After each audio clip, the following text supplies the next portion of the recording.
Students, आज की इस वीडियो में हम कंटिन्यू करेंगे हमारी एक्सरसाइज 8.1। फर्स्ट 4 पार्ट हमने ऑलरेडी कंप्लीट कर लिए हैं, जिसका वीडियो लिंक आपको मिल जाएगा। तो इस वीडियो में हम स्टार्ट करते हैं 5th क्वेश्चन से।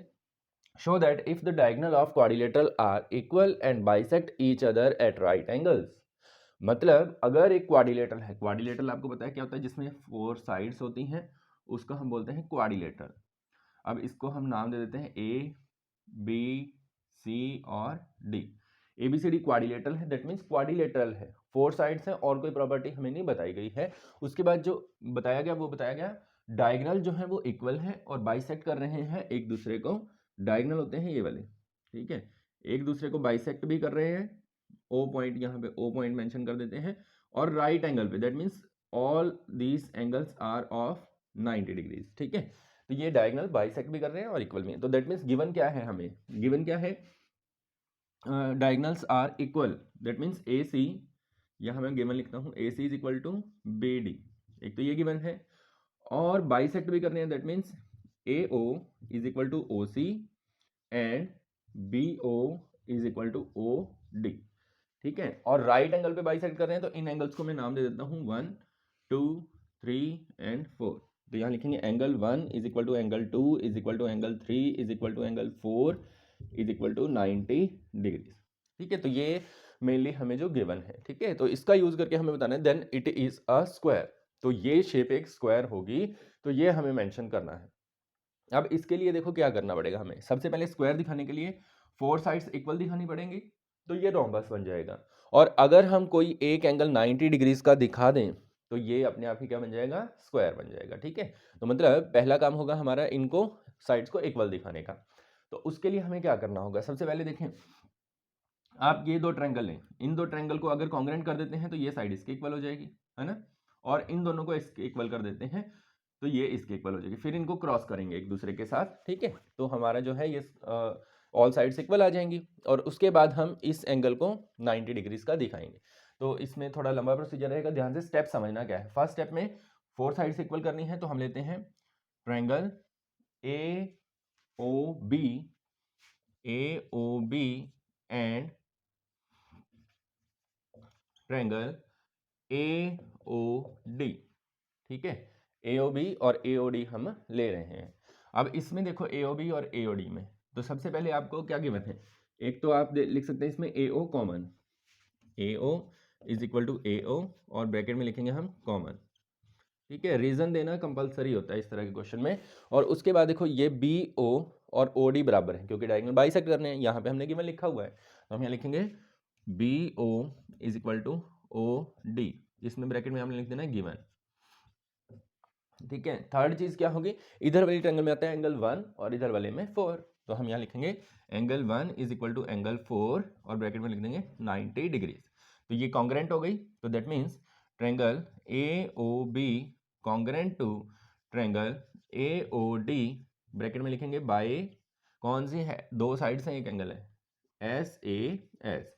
तो कॉन्ग्रुएंट है तो इनके सारे पार्ट्स इक्वल हैं, तो CPCT से हम लिखेंगे AB is equal to AB is equal to AD या DAB आप लिख सकते हैं बाय CPCT, ठीक है। तो ये हमारा फर्स्ट रिजल्ट यहाँ से बन गया, ठीक है।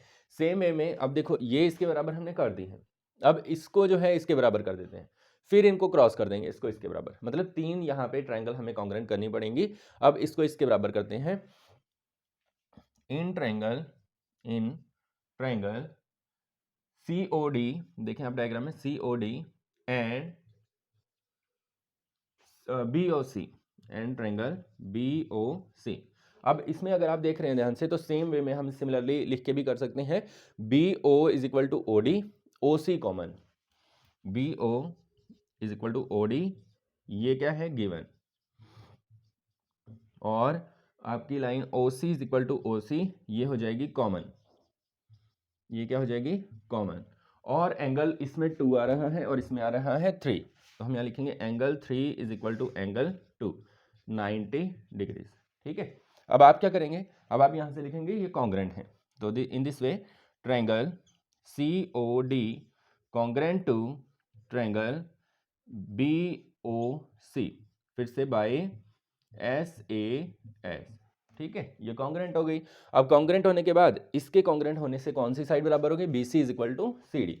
तो हम यहाँ लिखेंगे B C is equal to C D by C P C T. ठीक है, सेकेंड रिजल्ट हमारा यहाँ से ये आ गया।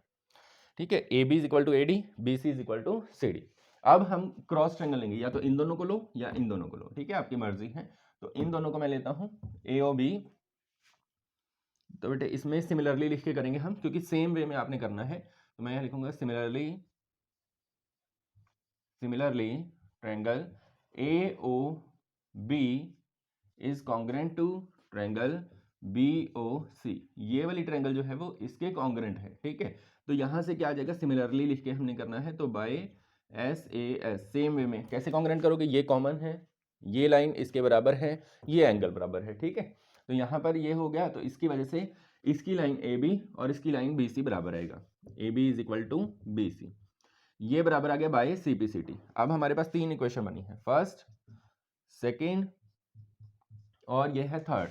फर्स्ट, सेकेंड और थर्ड से आप देखें, from equation first, second and third, इन तीन इक्वेशन से आपको क्या पता चल रहा है। इन तीन इक्वेशन से देखो, फर्स्ट वाली है ए बी ए डी के बराबर है, ए बी बी सी के बराबर है ना, यहीं से लिख देते हैं A B is equal to है बी सी, और ए बी ए डी के भी बराबर है। तो ए बी जो है वो ए डी के भी बराबर है, और बी सी जो है वो सी डी के बराबर है, बी सी जो है सी डी के बराबर। तो चारों ही साइडें नहीं इक्वल हो गई है, तो चारों side, all four sides are equal. तो अब साइड्स तो हमने इक्वल कर दी सारी, ठीक है, लेकिन साइड सभी इक्वल हो तो वो रोम्बस भी हो सकता है। ठीक है, हमें तो स्क्वायर प्रूव करना है, तो दैट मीन्स एक एंगल जो है हमें वो 90 डिग्री का। तो यहाँ से हम लिखेंगे all sides are equal, so A B C D is a rhombus. ठीक है, यहाँ से सिर्फ हमें ये पता चला कि ए बी सी डी जो है वो एक रोम्बस है। अब रोम्बस के लिए हमें, रोम्बस हो या पैरेललोग्राम हो, तो वो हमें पता है कि दोनों एडजेसेंट एंगल का सम 180 होता है। कितना होता है, 180। अब अगर हम ए एंगल और पूरे बी एंगल को बराबर दिखा दें तो अपने आप ही 90-90 का रह जाएगा। तो यही काम अब हमें करना है। पहला काम हमने किया सभी साइडों को इक्वल करने का, अब हम करेंगे कि इन दो एंगल को, ए और बी को इक्वल दिखाएंगे। और ये रोम्बस के एडजेसेंट एंगल भी है, एडजेसेंट का सम 180 होता है, तो अपने आप ही 90-90 रह जाएगा। तो हम इनको इक्वल करने के लिए पूरी ट्रायंगल लेंगे बी ए डी। तो हम यहाँ पे लेंगे dear students triangle B A D and triangle, देखो इधर से हमने ली बी ए डी, इसमें ए एंगल पूरा आ रहा है ना, और इधर से लेंगे हम ए बी सी, ये वाला ए बी सी। ठीक है, ट्रायंगल ए बी सी। अब इसमें आप देखेंगे इनमें क्या क्या इक्वल है। अब देखो ए डी को हम बी सी के इक्वल कर चुके हैं। ठीक है, तो यहाँ पे हम लिखेंगे A D is equal to B C, bracket में लिखेंगे आप प्रूव्ड, ये हमने प्रूव कर दिया। ठीक है, और उसके बाद ए बी कॉमन है दोनों में, है ना, तो हम यहाँ लिखेंगे A B is equal to A B, और ब्रैकेट में लिखेंगे कॉमन, कॉमन। ठीक है, कॉमन लिखने के बाद अब आप देखें डायगोनल पहले से इक्वल दे रखे हैं स्टार्टिंग से ही, ए सी और बी डी। तो इधर वाले ट्रायंगल में आ रहा है ए सी, इधर वाले में आ रहा है बी डी। तो हम यहाँ लिखेंगे B D is equal to A C given, ये हमें गिवन था। तो यहाँ से तीनों साइडें इक्वल हैं, that means triangle B A D is congruent to triangle A B C by, कौन सी कॉन्ग्रेंसी है, एस एस एस। ठीक है, कॉन्ग्रेंट हो गए, तो कॉन्ग्रेंट हो गए तो दैट मीन्स ए एंगल पूरा जो है, ये पूरा एंगल जो है वो आता है इस फर्स्ट वाले ट्रायंगल में। तो हम यहाँ से लिखेंगे angle A is equal to angle B by C P C T. ठीक है, by C P C T. अब ये हमारा काम हो चुका। अब हमें क्या करना है, क्योंकि ए और बी रोम्बस के एडजेसेंट एंगल भी हैं, तो इसको एक बार मैं रब करता हूँ, यहाँ पर हम करते हैं। तो मैं यहाँ पे लिखूंगा, देखो बेटे यहाँ से हमारे पास रिजल्ट आ चुका है, ए और बी बराबर है। ठीक है, ए और बी बराबर है, तो हमें क्या करना है, अब इनका सम 180 होता है। तो हम यहाँ लिखेंगे angle A plus angle B is equal to 180, adjacent angle of rhombus लिखना है आपने यहाँ पे, एडजेसेंट एंगल ऑफ रोम्बस। अब ए और बी दोनों बराबर हैं, तो दैट मीन्स जहाँ बी लिखा है वहाँ हम ए लिख सकते हैं। ये हो जाएगा एंगल ए प्लस बी की जगह angle A is equal to 180, तो 2 into angle A is equal to 180 तो angle A is equal to कितना आ जाएगा 180 डिवाइड बाई 2, तो कैंसिल करेंगे तो ये आ गया 90। तो आपने लिखना है लास्ट में कंक्लूजन क्या लिखना है, hence a rhombus with one angle 90 degree is a square. ठीक है, तो इस तरह से आपने स्क्वायर प्रूव करना है। तो स्टेप मैं रिपीट करता हूं ध्यान से कि अगर एक क्वाड्रिलेटरल है, उसके डायगोनल इक्वल दे रखे हैं और बाइसेक्ट करते हैं एक दूसरे को 90 डिग्रीज पे, तो आपने क्या करना है, इसको स्क्वायर दिखाना था। तो स्क्वायर दिखाने के लिए आपके स्टेप क्या होंगे, पहले चारों साइडों को इक्वल दिखाएंगे। इक्वल दिखाने के लिए दो दो ट्रायंगल का यूज करेंगे, पहले इसका इसका, फिर हमने इसको इसके साथ किया और फिर आपने इसको क्रॉस कर दिया। ठीक है, इससे चारों साइडें इक्वल आ गई। अब चारों साइडें इक्वल जो है वो रोम्बस भी हो सकता है, स्क्वायर भी हो सकता है। तो आपने कंफर्म करने के लिए एक एंगल 90 डिग्री का दिखाना है। उसके लिए हमने अलग से इस ट्रायंगल को लिया कंप्लीट को, और इधर से इस कंप्लीट को, और इन दोनों में हमने इन दोनों एंगल्स को इक्वल दिखाया यहाँ से, और इस तरह से इक्वल होने के बाद अब दोनों का सम तो 180 होता है, एडजेसेंट एंगल है, तो इसलिए यहाँ से आ गया हमारा 90। तो आप लिख दोगे hence ABCD is a square. ठीक है, तो ये आज आपका हो जाएगा फिफ्थ। नेक्स्ट करते हैं सिक्स्थ में, देखते हैं students, diagonal AC of a parallelogram ABCD। मतलब ये एक पैरेललोग्राम हमें गिवन है। पैरेललोग्राम में आपको पता है क्या होता है, अपोजिट साइड्स पैरेलल भी होती हैं और इक्वल भी होती हैं। तो दैट मीन्स गिवन वाली स्टेटमेंट मैं यहाँ पे मेंशन करता हूँ। इसका मतलब क्या है, पैरेललोग्राम है तो AB is equal to CD है, ये गिवन है, और BC is equal to AD, और सेकेंड गिवन है AD is equal to BC, और ये पैरेलल भी है, ये हमें गिवन है। ठीक है, AB यहाँ लिख भी देते हैं हम, AB parallel to CD and AD parallel to BC। ठीक है, ये हमें गिवन भी है। और एक स्टेटमेंट गिवन है कि ABCD बाइसेक्ट A, जो डायगोनल AC है, ये वाला जो डायगोनल है वो एंगल A को बाइसेक्ट कर रहा है। ठीक है, अब इसको मैं यहाँ पे नेमिंग करूंगा डियर स्टूडेंट्स। वैसे तो हमें कैसे लिखना होता है, हमें लिखना होता है एंगल BAC, तो ये बड़ा हो जाता है। इस कंसेप्ट को आप क्लियर करें, यहाँ पे सीधा काउंटिंग लिखा करें, यहाँ मैं 1 देता हूँ, यहाँ मैं 2। ये बिल्कुल सिंपल कंसेप्ट होता है। That means angle A bisect हो रहा है, इसका मतलब क्या है, angle 1 is equal to angle 2, ये हमें गिवन है। ठीक है, नेमिंग करके करेंगे तो बहुत ही आसान रहेगा।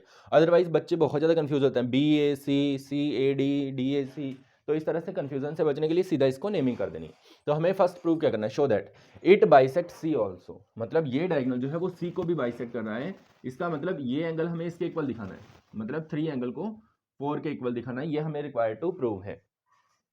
और इसके बाद रिक्वायर्ड टू प्रूव हो गया, उसके बाद हमें क्या करना है, ABCD रोम्बस है, फिर हमें रोम्बस दिखाना है। तो फर्स्ट पार्ट को सॉल्व करते हैं पहले।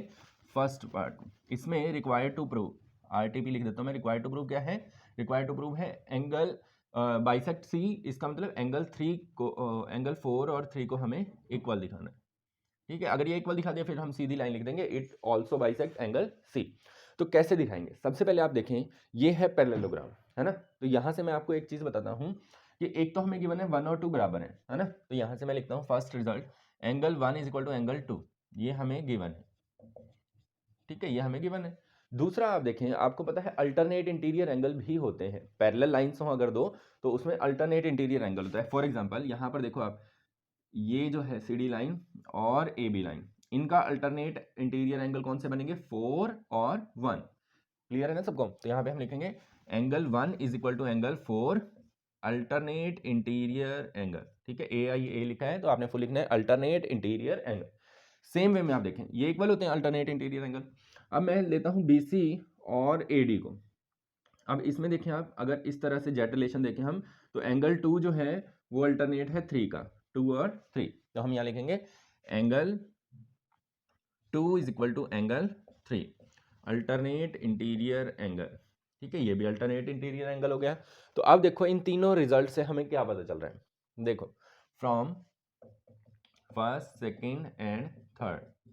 यहाँ लिखेंगे हम from equation first second and third, इन तीन इक्वेशन से हमें क्या पता चल रहा है। तो आप देखें फर्स्ट वाली से ये पता चल रहा है हमें एंगल 1 जो है वो एंगल 2 के बराबर है। ठीक है, सेकंड वाली से 1 जो है वो 4 के बराबर है, तो 1 जो है वो 4 के बराबर है, और नेक्स्ट से 2 जो है वो 3 के बराबर है। तो यहाँ से हमें ये नहीं क्लियर हो गया कि चारों ही एंगल बराबर हैं, तो है ना। अब हमें बताना था एंगल 4 इज इक्वल टू 3, तो यहाँ से हम बता सकते हैं एंगल 4 इज इक्वल टू 3। तो यहाँ से लिखेंगे हम from here we have angle 4 is equal to angle 3, so diagonal AC also bisect angle C। इस तरह से प्रूव करना था, ठीक है, आसान है ना। तो कहने का मतलब क्या है कि ये दोनों बराबर हमें गिवन है, तो बाकी हमने अल्टरनेट से इक्वल किए और जो तीनों इक्वेशन बनी उससे हमें पता चल गया कि ये तो चारों ही एंगल बराबर हैं, चारों बराबर हैं तो ये भी बराबर होंगे, तो that means A C bisect also angle C. अब हमें इसको रोम्बस प्रूव करना है, तो सेकंड पार्ट करते हैं डियर स्टूडेंट्स। रोम्बस जब हमें प्रूव करना है तो इसके लिए भी सिंपल काम रहेगा। रोम्बस का मतलब क्या, पैरेललोग्राम में हमें ये दोनों तो पहले से गिवन है, तो यहाँ से मैं लिखता हूँ A B is equal to C D, ये क्या है गिवन, या लिख सकते हैं आप पैरेललोग्राम में गिवन, क्योंकि हमने पहले यहाँ पे लिख दिया इसलिए हम गिवन लिख सकते हैं। A D is equal to B C, ये हमें गिवन है, ठीक है। अब हमें चारों साइडें इक्वल करनी है, तो उसके लिए आप देखें इन एंगल से आइसोसेलेस जो ट्रायंगल होती है, आइसोसेलेस की मैं स्पेशलिटी बताता हूँ आपको। अगर कोई ट्रायंगल आइसोसेलेस है तो ये एंगल इसके बराबर है, या फिर अगर ये दोनों एंगल बराबर हैं तो इनके सामने वाली साइडें बराबर होती हैं, ये आपको रिजल्ट ध्यान रखना है। अब यहाँ से हमारे पास जो इक्वेशन है उससे हमें पता है कि ये अगर हम ट्रायंगल लेते हैं ए डी और इधर से सी, ये वाली ऊपर वाली ट्रायंगल लेते हैं, तो हम यहाँ लिखेंगे इन ट्रायंगल ए डी सी, ठीक है। ए डी सी ट्रायंगल में आप देखें एंगल 2 और एंगल 4 इक्वल हैं, ये हमने प्रूव किया हुआ है, एंगल 2 और 4, ठीक है। From this result angle 2 is equal to angle 4, इसमें ब्रैकेट में आप देख सकते हैं प्रूव्ड, ठीक है, ये हमने प्रूव किया हुआ है पहले। तो 2 और 4 इक्वल हैं, 2 और 4 इक्वल हैं, तो 4 के सामने साइड है ए डी और 2 के सामने है D C, so A D is equal to C D, ठीक है। साइड्स, रीजन क्या दोगे, sides opposite to equal angles, ये आपने रीजन लिखना है, side opposite to equal angles. अब ये इक्वल हो गई, तो अब आप देखें ये हमारी हो गई इक्वेशन 4, ये हो गई 5 और ये इक्वेशन हो गई हमारी 6। तो हम यहाँ लिखेंगे from equation 4,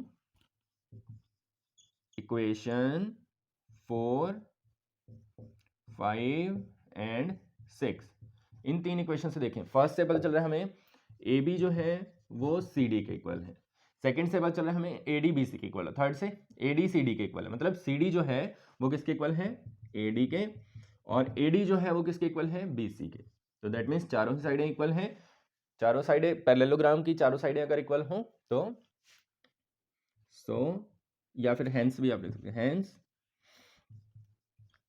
hence A B C D is a rhombus, ठीक है, A B C D is a rhombus, ठीक है। इस वे में आपने इसको क्लियर करना है। तो आपका मेन मोटिव क्या था इसमें, कि आपको देखना था कि एक तो ये बाइसेक्ट कर रहे हैं तो कंक्लूजन इसका ये रहेगा, सॉरी ये बाइसेक्ट कर रहे हैं तो ये भी करेंगे, तो वो हमने प्रूव किया। और उसके बाद आपको रोम्बस प्रूव करना था, उसके लिए हमने एक ट्रायंगल ली ऊपर वाली जिसमें ये एंगल हम इक्वल पहले से प्रूव कर चुके हैं, तो एंगल इक्वल हो तो उनके सामने वाली साइडें भी इक्वल होती हैं, और इन तीनों इक्वेशन से हमने रिजल्ट निकाला, ये चारों साइडें इक्वल हैं। तो आप लिख सकते हो a parallelogram with all 4 sides equal is 7th, इसमें है ABCD is a rhombus, ABCD एक रोम्बस है, show that diagonal AC bisect A as well as angle C, मतलब जो एसी हम डायगोनल बनाएंगे वो ए को भी बाइसेक्ट करता है और सी को भी बाइसेक्ट करता है, ये हमें प्रूव करना है। एंड और उसके बाद प्रूव करना है diagonal B D bisect B as well as D, और फिर ये प्रूव करना है। तो पहले हम एक प्रूव कर देते हैं, देखो इसको मैं नाम दे देता हूं एंगल 1 2 3 और 4, ठीक है। जैसे ये करेंगे सेम वे में दूसरा भी डायगोनल हम प्रूव कर सकते हैं। तो सबसे पहले आपको क्या लेना है, पहले आपको लेना है, देखो ये हमें दे रखा है रोम्बस, तो दैट मीन्स गिवन क्या है, A B is equal to B C is equal to C D is equal to A D, ये चारों साइडें इक्वल हमें गिवन है, ठीक है। और वैसे भी इसमें अपोजिट एंगल भी बराबर होते हैं अगर आप देखा जाए तो। और यहाँ पर जो है आप क्या लिख सकते हैं, देखो चारों साइड बराबर है, तो अगर हम ट्रायंगल लेते हैं ट्रायंगल ए डी सी, इसके अंदर तो हम यहाँ लिखेंगे सॉल्यूशन में इन ट्रायंगल ए डी सी, इस ट्रायंगल के अंदर देखो ये line A D line C D के बराबर है, ये दोनों लाइनें बराबर हो तो इनके अपोजिट एंगल, ए डी के सामने एंगल है 3 और इसके सामने है 2, तो ये दोनों भी बराबर होंगे। तो आप लिखेंगे यहाँ पे as A D is equal to C D, ठीक है, गिवन है ये हमें, तो सो एंगल AD के सामने पहले देखो, AD के सामने 3 है, तो angle 3 is equal to angle 2। Reason क्या लिखोगे आप? रीजन लिखोगे angles opposite to equal sides, angles opposite to equal sides, तो ये भी बराबर होता है। तो अब आपने क्या करना है, ये हमारा फर्स्ट रिजल्ट आ गया। सेकंड आप देखें कि अगर अल्टरनेट इंटीरियर एंगल देखें, जैसे हमने पिछले क्वेश्चन में किया, तो 1 जो है वो 3 के इक्वल है ना, तो हम यहाँ लिखेंगे angle 1 is equal to angle 3, alternate interior angle, ठीक है, अल्टरनेट इंटीरियर एंगल। और इसी तरह से angle 4 is equal to angle 2, ठीक है, तो हम यहाँ लिखेंगे angle 4 is equal to angle 2, ये भी क्या है, अल्टरनेट इंटीरियर एंगल। अब ये हो गई हमारी इक्वेशन, ये वाली फर्स्ट, ये हो गई सेकेंड, और ये हो गई थर्ड। अब देखो फर्स्ट और सेकेंड से हमें क्या पता चल रहा है, from equation first and second, first और सेकेंड से हमें क्या पता चला, देखो फर्स्ट में है 2 और 3 बराबर है, और 3 1 के बराबर है, ठीक है, देखो 3 2 के बराबर है और 3 1 के बराबर, तो 1 और 2 भी बराबर हुए आपस में, तो angle 1 is equal to angle 2। अब देखो 1 और 2 बराबर है, इसका मतलब ये बाइसेक्ट कर रहा है ना डायगोनल, जब नीचे वाला ऊपर वाला बराबर हो, तो दैट मीन्स ये लाइन बीचों बीच आ रही है, तो हम यहाँ से लिखेंगे सो AC बाइसेक्ट एंगल A। इसी तरह से फ्रॉम 1 एंड 3, 1 और 3 से देखो, 1 में हमें बताया गया एंगल 3 2 के बराबर है, और 3 में हमें बताया गया एंगल 4 भी 2 के बराबर है, तो देखो 3 भी 2 के बराबर है, 4 भी 2 के बराबर, तो यहां से एंगल 4 और एंगल 3 आपके हो गए बराबर, 4 और 3 बराबर है, इसका मतलब क्या है कि ये दोनों भी बाइसेक्ट कर रहे हैं। तो स्टूडेंट्स यहां से क्या आ जाएगा, सो AC बाइसेक्ट एंगल C, ठीक है। इसी तरह से सेम यही प्रोसीजर आप रिपीट करेंगे सेकंड के लिए, इस डायगोनल के लिए, डायगोनल BD के लिए, ठीक है। तो ये इसको आप नाम दोगे 5, इसको नाम दे दोगे 6, इसको नाम दे दोगे 7, और इसको नाम दे दोगे 8। सेम वे में सिमिलरली इसको आप नेक्स्ट डायग्राम भी बना सकते हो, इसको चाहे तो आप इरेज कर लो कंफ्यूजन से बचने के लिए, तो इसको मैं इरेज कर देता हूं। अब हम इसको प्रूव कर देंगे सेम वे में, बिल्कुल सारा प्रोसीजर सेम रहेगा बेटे। तो इसमें यही चीज आप रिपीट करेंगे। जैसे एक हम ट्रायंगल ले लेते हैं, मान लो हमने लिया ट्रायंगल ABD ले ली हमने, ठीक है, ABD में एंगल 5 और 7 आ रहा है ना, ये लाइन इसके बराबर है, यहां से लिखेंगे हम AB is equal to AD, ये हमें गिवन है ना, ये हमें गिवन है, तो गिवन है तो इसका मतलब एंगल 5 इज इक्वल टू होगा एंगल 7, यही सेम रीजन यहाँ पे लिख देना है, angle opposite to equal sides are equal. तो उसके बाद फिर हमें एक चीज देखनी है कि अल्टरनेट इंटीरियर एंगल, जैसे ये अल्टरनेट इंटीरियर एंगल है 6 और 7, तो हम यहाँ लिखेंगे angle 6 is equal to angle 7 alternate interior angle, ठीक है। अब यहाँ से इन दोनों से क्या बच रहा है, इसको इक्वेशन नाम देंगे हम 4th, इसको नाम देंगे 5th, और इसी तरह से 6th नेक्स्ट इक्वेशन बनाएंगे, यहाँ पे ये जेड रिलेशन है, angle 5 is equal to angle 8, ये भी अल्टरनेट इंटीरियर एंगल है, तो ये इक्वेशन हो जाएगी हमारी 6th। अब from 4th and 5th, 4th और 5th से देखो 5 7 के बराबर है और 7 6 के बराबर है, तो यहां से हम लिख सकते हैं angle 5 is equal to angle 6। अब ये दोनों बराबर है, इसका मतलब ये डायगोनल इसको बाइसेक्ट कर रहा है, तो हम यहाँ लिखेंगे so diagonal BD bisect angle D। इसी तरह से फ्रॉम 4 एंड 6, 4 और 6 से आपको क्या क्लियर हो रहा है, 4 देखो ये है 5 7 के बराबर है, और इसमें 5 8 के बराबर है ना, तो आप यहां से लिखोगे angle 7 is equal to angle 8, hence BD bisect angle B also, ठीक है। इस तरह से आपका ये full question. ABCD is a rectangle in which diagonal AC bisect A as well as angle C। इसका मतलब हमें गिवन क्या है, एक तो ये रेक्टेंगल है, और दूसरा जो ये डायगोनल है वो बाइसेक्ट कर रहे हैं एक दूसरे को, ठीक है, क्या कर रहे हैं, बाइसेक्ट कर रहे हैं। तो हमें अगर हम नाम देना चाहें तो इसको मैं नाम दूंगा 1 2 3 एंड 4, ठीक है, ये मैंने इनको नाम दे दिया 1 2 3 4। तो दैट मीन्स ये एंगल आपस में इक्वल है।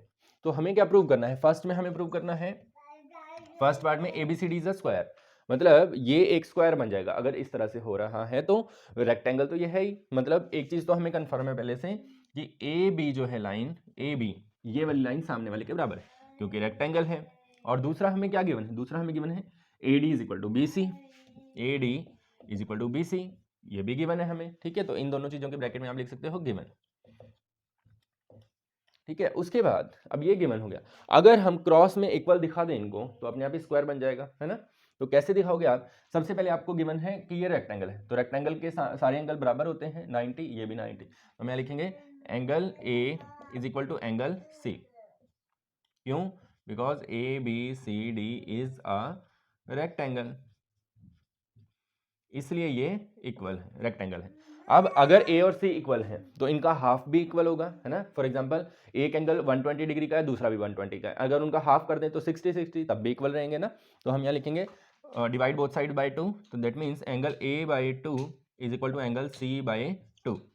अब एंगल ए का हाफ, कोई भी हाफ लो, या नीचे वाला लो या ऊपर वाला, नीचे 1 है ऊपर 2 है, तो कोई भी आप लेते हैं, मान लीजिए मैं लेता हूँ 1 लेता हूँ मैं, ठीक है। तो इसका हाफ मैंने लिया एंगल 1, तो दूसरी साइड भी नीचे वाला हाफ ले लो, 1 है तो इसका हाफ हो जाएगा 4, तो एंगल 4, ये इक्वल आ गए। अब देखो इक्वेशन 1 और 4 आ गए इक्वल, 1 और 4 इक्वल आ गए।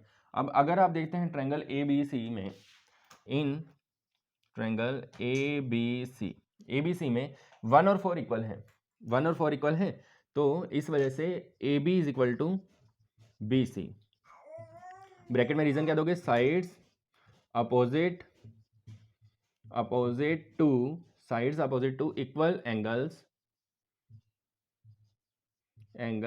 आर इक्वल, ठीक है। अपोजिट साइड के इक्वल जो है वो इक्वल होती हैं। तो आप देखो इससे इससे और इससे क्या बचल रहा है आपको, यहां से देखो ए बी जो है वो ए बी सी डी के बराबर है ना, सी डी के बराबर है, और बी सी ए डी के बराबर है, और बी सी ए बी के भी बराबर है। तो बी सी जो है वो ए बी के बराबर है और बी सी जो है वो ए डी के भी बराबर है।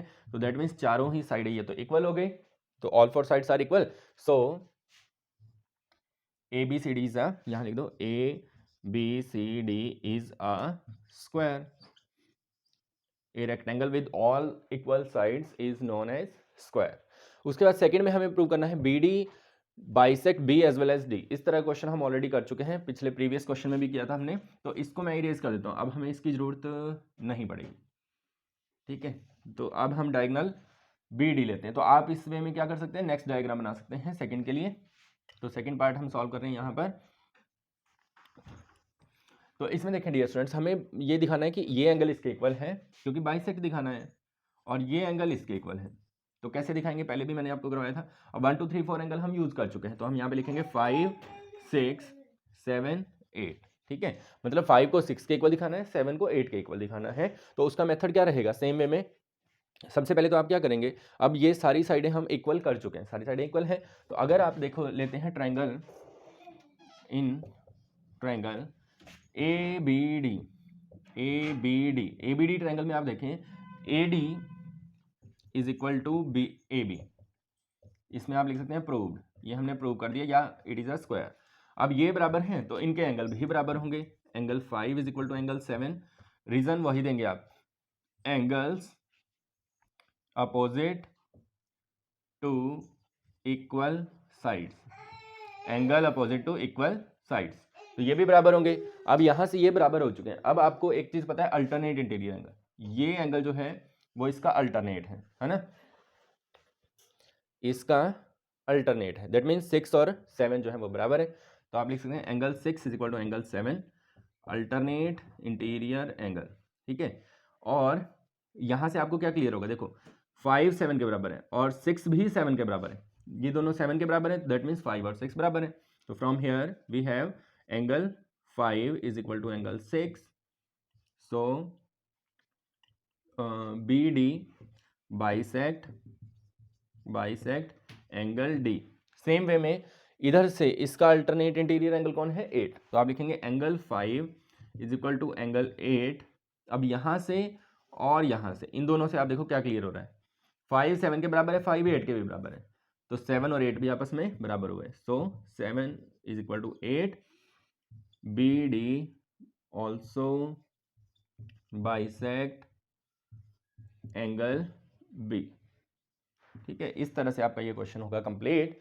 नेक्स्ट कर डियर स्टूडेंट्स, ये थे आपके क्वेश्चन नंबर 5, 6, 7 और 8।